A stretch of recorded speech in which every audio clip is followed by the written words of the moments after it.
And ఇప్పుడు మా తనికెళ్ళ భరణి గారిని మాట్లాడవలసిందిగా రిక్వెస్ట్ చేస్తున్నాము. వారి క్యారెక్టర్ గురించి ఏమైనా కొంచెం లీకులు చేయడానికి లేదు అంటే చాలా బలమైనటువంటి ఒక పాత్రని దాచిపెట్టారని అర్థమవుతోంది.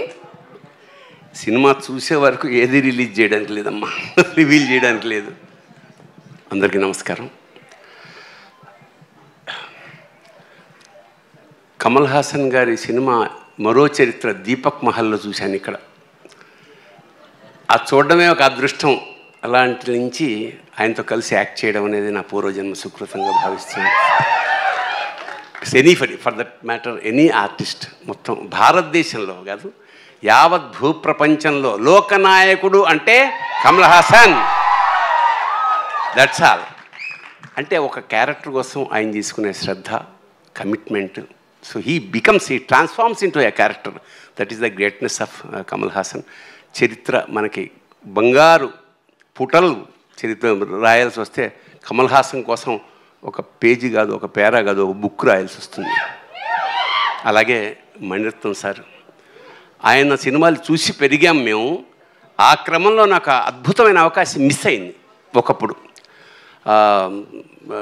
రజనీకాంత్ గారి సినిమా ఒకటి.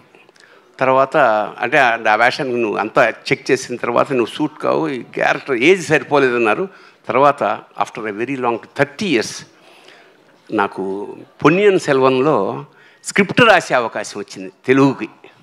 So that was a very great opportunity. అప్పుడు నేను అడిగామాట మణి గారిని, సార్ ఎప్పుడో సినిమా మిస్ అయిపోయింది సార్, ఒక్క షార్ట్ వేషం ఏమన్నా ఉంటే ఇస్తారా అంటే నవ్వాడు. అంటే ఇవ్వనని అర్థం.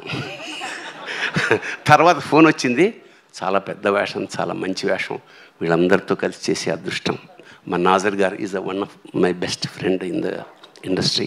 అలాగే త్రిష గారు ఫస్ట్ సినిమాలో నేను ఫాదర్ వేషం వేసాను త్రిష గారికి. సో థగ్ లైఫ్ అనేది ఒక యావత్ భారతదేశంలోనే ఒక సెన్సేషన్ క్రియేట్ చేస్తుంది మనస్ఫూర్తిగా నమ్ముకుంటూ. Thank you so much.